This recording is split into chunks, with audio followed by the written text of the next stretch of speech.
आजच्या डिजिटल आणि वेगवान बाजारपेठेत प्रत्येक ग्राहक हा संभाव्य त्रासाचा बळी ठरू शकतो. आपण रोज अनेक वस्तू खरेदी करतो, सेवा वापरतो. Mobile recharge, online shopping, electronic products, hospital सेवा, बँकिंग, एअर ट्रॅव्हल, इंटरनेट, विमा. पण समस्या आली की काय? अनेक जण शांत बसतात आणि ठीक आहे वेळे नाही म्हणत नुकसान सहन करतात. मात्र आता या मानसिकतेत बदल करणं आवश्यक आहे, कारण तुमच्या एका फोन कॉलने किंवा व्हॉट्सॲप मेसेजने तुमची समस्या सुटू शकते.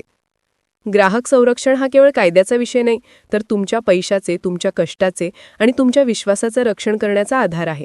राष्ट्रीय ग्राहक हेल्पलाईन 1915 हा भारत सरकारचा अधिकृत उपाय आहे. या क्रमांकावर कॉल केल्यास तुमची तक्रार नोंदवली जाते. प्रॉडक्ट किंवा सेवेच्या प्रकारानुसार पुढे ती योग्य विभागाकडे पाठवली जाते आणि तुम्हाला केस ट्रॅकिंगची सुविधाही मिळते.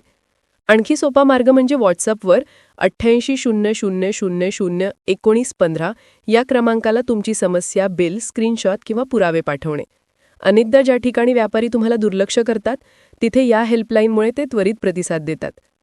तुम्ही एखाद्या वस्तूची ऑनलाईन ऑर्डर दिली आणि दुसरेच उत्पादन मिळाले, त्याची रिटर्न्स घेतले नाहीत, पॉलिसी घेतली पण सेवा मिळाली नाही, डॉक्टरांनी चुकीचे खर्च लावले, टूर कंपनीने वचन पाळले नाही, कन्स्ट्रक्शन कंपनीने मेंटेनन्स घेतला पण काम केले नाही, तुमच्या नवीन मोबाईलला वारंवार त्रुटी पण दुकान म्हणतं वेअर अँड टेअर, असा अनुभव जवळपास प्रत्येकाने घेतला आहे.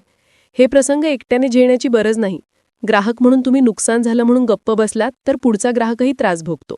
पण तुम्ही आवाज उठवलात तर समस्या सोडवण्याची साखळी सुरू होते. 1915वर फोन केल्यावर तुमची माहिती सिस्टीममध्ये नोंदते. प्रतिसाद मिळण्याची एक निश्चित वेळ मर्यादा असते. तुम्ही मिनिटात तक्रार नोंदवू शकता आणि घर बसल्या ती ट्रॅकसुद्धा करू शकता. सरकारने जागो ग्राहक जागो ही मोहीम या दृष्टीने राबवली आहे. उद्दिष्ट एकच, ग्राहकांनी जागरूक व्हावं, त्यांचे हक्क ओळखावेत आणि कोणताही व्यापारी किंवा संस्था त्यांना कमी लेखू नये. भारताच्या अनेक शहरात आज दररोज हजारो ग्राहक 1915वर संपर्क साधतात आणि त्यांच्या समस्या सोडवल्या जातात. खास बाब म्हणजे ही हेल्पलाईन केवळ मोठ्या कंपन्यांसाठी नाहीये. छोट्या दुकानदाराशी वाद असला, फसवणूक वाटली, बिल नाकारले किंवा तुम्हाला चुकीचा GST आकारला गेला, सर्व तक्रारींवर योग्य मार्गदर्शन मिळते.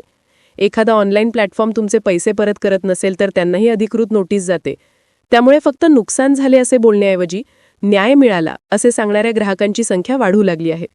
आज जेव्हा सोशल मीडिया, ई-कॉमर्स आणि डिजिटल पेमेंट्स आपल्या जीवनाचा अविभाज्य भाग झाले आहेत, ग्राहकाने फक्त स्मार्टफोनच वापरणे नव्हे तर स्मार्ट ग्राहक होणेही आवश्यक आहे. तुमचे पैसे, तुमचा वेळ आणि तुमचे हक्क हे जपण्याची जबाबदारी तुम्हीच घेणार. हेल्पलाईनचा योग्य वापर करा. आपल्या मित्रांना, परिवाराला आणि सहकाऱ्यांनाही सांगा. आवाज उठला तर बदल होतो. एक जबाबदार ग्राहक म्हणजे एक मजबूत समाज.